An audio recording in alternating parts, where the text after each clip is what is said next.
Hello everyone, আমি হাসান এবং আজকের এই পর্বে আমরা সি শার্পের লুপস নিয়ে আলোচনা করব। সো আজকে আমরা যে লুপটা নিয়ে কথা বলবো সেটা হচ্ছে হোয়াইল লুপ, এবং এই লুপটা কিভাবে কাজ করে সেটা সম্পর্কে আমরা জানবো। সো ফার্স্টে লুপটা মূলত কি? সো লুপ মূলত হচ্ছে একটা কাজই বারবার করাকে বোঝায়, বা একটা নির্দিষ্ট কাজ বারবার করাকে বোঝায়। ধরুন আপনাকে বলা হলো যে আপনাকে আপনার বাড়ির পাশে 4 বার ঘুরতে হবে। তার মানে হচ্ছে আপনি যে পজিশনে আছেন সেই পজিশন থেকে আপনাকে একবার, 2বার, 3বার এরকম করে 4 বার ঘুরতে হবে। সো এটাকে মূলত লুপ বোঝায়। সো আমরা যদি একটু সি শার্পের রেফারেন্সটা দেখি হোয়াইল লুপের জন্য, তাহলে আমরা এখানে দেখতে পারবো যে এক্সপ্রেশনটা দেওয়া আছে, প্লাস আমাদের যে স্ট্রাকচার আছে হোয়াইল লুপের সেটা হচ্ছে হোয়াইল, তারপর এখানে একটা কন্ডিশন হবে, অর্থাৎ হোয়াইলের পরে আমরা এখানে একটা কন্ডিশন দিব, তারপর ব্র্যাকেট শুরু হবে, শেষ হবে সেকেন্ড ব্র্যাকেট, এবং সেখানে স্টেটমেন্ট হবে। ওকে, so the while statement executes a statement or a block of statements while a specified boolean expression evaluates to true। এর মানে হচ্ছে যে যখন একটা বুলিয়ান এক্সপ্রেশন থাকবে যেটা ট্রু হবে, তখনই শুধুমাত্র এই ব্লক অফ কোডটা রান করবে বা এক্সিকিউট হবে। অর্থাৎ আমাদের যে এখানে কন্ডিশনটা থাকবে, এটা একটা বুলিয়ান এক্সপ্রেশন, সো এটা যদি ট্রু হয় তাহলেই কিন্তু সে এই নিচের লাইনটা বা নিচের ব্লক অফ কোডটা রান করবে। সো সাপোজ এই যে এখানে একটা কন্ডিশন দেওয়া আছে, সো এটার মানেটা কি বোঝায়?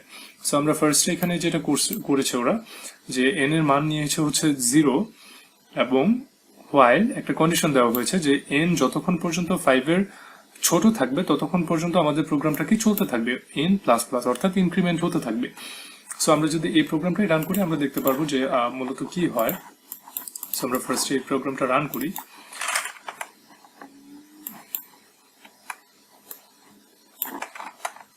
সো আমরা i is equal to 0 বা n is equal to 0 একটা মান নিলাম, তারপর আমরা যেটা করলাম একটা হোয়াইল লুপ চালালাম। সো হোয়াইল লুপের নিয়ম কি, যে হোয়াইল লিখতে হবে, তারপর এখানে একটা কন্ডিশন হবে। So while i is less than 5, অর্থাৎ যতক্ষণ পর্যন্ত i less than 5 হবে ততক্ষণ যেটা করব, ততক্ষণ হচ্ছে i টা কি হবে, প্লাস প্লাস হতে থাকবে, এবং এটা আমরা কনসোল স্ক্রিনে লিখে দেবো। সো কনসোল ডট রাইট লাইনে আমরা যেটা করব, আমরা এই i টা প্রিন্ট করব।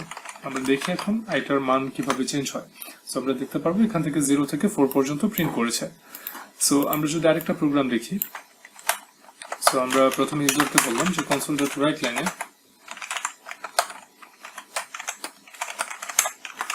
Please enter your target.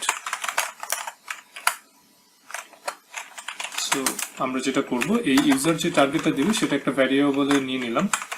User target is equal to, আমরা একটা নাম্বার নিব, অর্থাৎ ইউজারের কাছ থেকে একটা টার্গেট নিব যে টার্গেট পর্যন্ত ইভেন নাম্বারস প্রিন্ট করতে থাকবে এই হোয়াইল লুপের মাধ্যমে।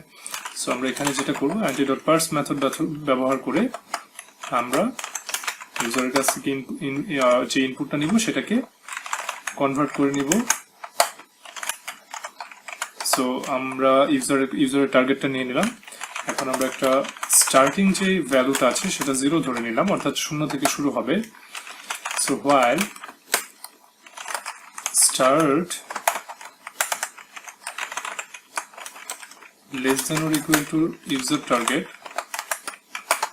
অর্থাৎ এখানে যেটা হচ্ছে, যখন এই স্টার্ট যে ভ্যালুটা আছে 0, সেটা যতক্ষণ না পর্যন্ত ইউজার টার্গেট পর্যন্ত যাবে ততক্ষণ পর্যন্ত কি হবে, একটা কন্ডিশন দিব আমরা, সেটা হচ্ছে এই যে স্টার্ট আছে, স্টার্টের যে ভ্যালুটা আছে সেটার সাথে স্টার্ট ইজ ইকুয়াল টু হতে থাকবে স্টার্ট প্লাস 2, অর্থাৎ যেই ভ্যালুটা থাকবে সেটার সাথে 2 যোগ করতে করতে ইনক্রিজ হতে থাকবে, এবং সেটা আমরা যেটা করব, আমরা কনসোল স্ক্রিনে প্রিন্ট করে দিব। সো কনসোল ডট রাইট লাইনে আমরা স্টার্টটা প্রিন্ট করব। সো আমরা যদি এখন প্রোগ্রামটা রান করি দেখতে পারবো যে এখানে টার্গেট যদি দিই আমরা 12, তাহলে সে যেটা করছে 0 থেকে 12 পর্যন্ত ইভেন নাম্বারস গুলো প্রিন্ট করছে। সো সাপোজ আমি এখানে দিলাম হচ্ছে 50, সো সে যেটা করবে এই 50 পর্যন্ত ইভেন নাম্বারস প্রিন্ট করবে। এখন এটা কিভাবে হলো আমি আরেকবার বলে দিচ্ছি। সো আমরা ডিফল্ট একটা ভ্যালু নিলাম 0, অর্থাৎ 0 থেকে শুরু করবে। সো এইটা যতক্ষণ না পর্যন্ত 0 থেকে ইউজার টার্গেট পর্যন্ত যাবে, অর্থাৎ এটা কি করতে থাকবে, 0 থেকে ইউজার টার্গেট পর্যন্ত যাবে, এবং ইউজার টার্গেট যত দিবে তত পর্যন্ত যাবে, এবং কত করে যাবে, এই 0 এর সাথে 2 যোগ হবে, এরপরে 2 এর সাথে 2 যোগ হবে, এরকম ভাবে এই কন্টিনিউয়াস লুপটা হতে থাকবে, অর্থাৎ ফার্স্ট এটা যোগ করবে, তারপর আবার সে এই স্টার্টের সাথে 2 যোগ করে এই স্টার্টে স্টোর করবে, এরকম করতে করতে সে ইউজার টার্গেট পর্যন্ত পৌঁছাবে। সো এভাবে মূলত হোয়াইল লুপটা কাজ করে। সো এখানে আরেকটা ব্যাপার, এই যে রাইট লাইন লিখলাম, আপনারা হয়তো মানে আপনাদের মাথায় চিন্তা আসতেই পারে যে এটা রাইট কেন না লিখে রাইট লাইন লিখি, বিকজ আমরা যখন এখানে কনসোল ডট রাইট লিখতে চাই তখন দুইটা অপশন আসে, একটা হচ্ছে রাইট আর একটা হচ্ছে রাইট লাইন।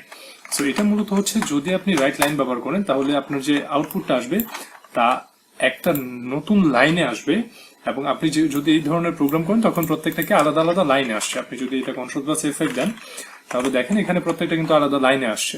সো এখন যদি এটা আমি লাইন না লিখে এখানে যদি জাস্ট লিখি রাইট, তখন দেখবো কিন্তু এখানে যদি টার্গেটটা দিই তাহলে দেখবো যে একসাথে সবগুলো প্রিন্ট করেছে। সো এটা একটা হ্যাসল। সো এইটা থেকেও মুক্তি পাওয়ার একটা ওয়ে আছে, সেটা আমি দেখাই দিচ্ছি।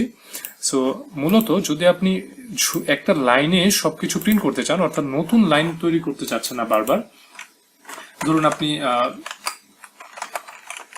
2 স্পেস 4 স্পেস 6 এরকম ভাবে প্রিন্ট করতে চাচ্ছেন, সো আপনাকে কি করতে হবে সেটা হচ্ছে এই রাইট লিখলাম, অর্থাৎ স্টার্ট মানে কি হচ্ছে যে এই স্টার্টে যে ভ্যালুটা চেঞ্জ হচ্ছে সেটাই শো করবে। সো এটার সাথে আমরা যেটা করব, এটার সাথে প্লাস করে দিব একটা স্পেস, অর্থাৎ এখন যেটা হয়েছে এই স্পেসটা সেখানে কাউন্ট হবে। সো আমি যদি এখন কন্ট্রোল প্লাস এফ দিই এবং যদি আমি এখানে একটা টার্গেট দিই তাহলে দেখবেন যে এখানে স্পেস হচ্ছে এবং সেই অনুসারেই প্রোগ্রামটা প্রিন্ট করছে। সো আশা করছি এই ভিডিওটি আপনারা বুঝতে পেরেছেন। সো যদি কোনো প্রবলেম হয় তাহলে আশা করছি কমেন্ট বক্সে জানাবেন।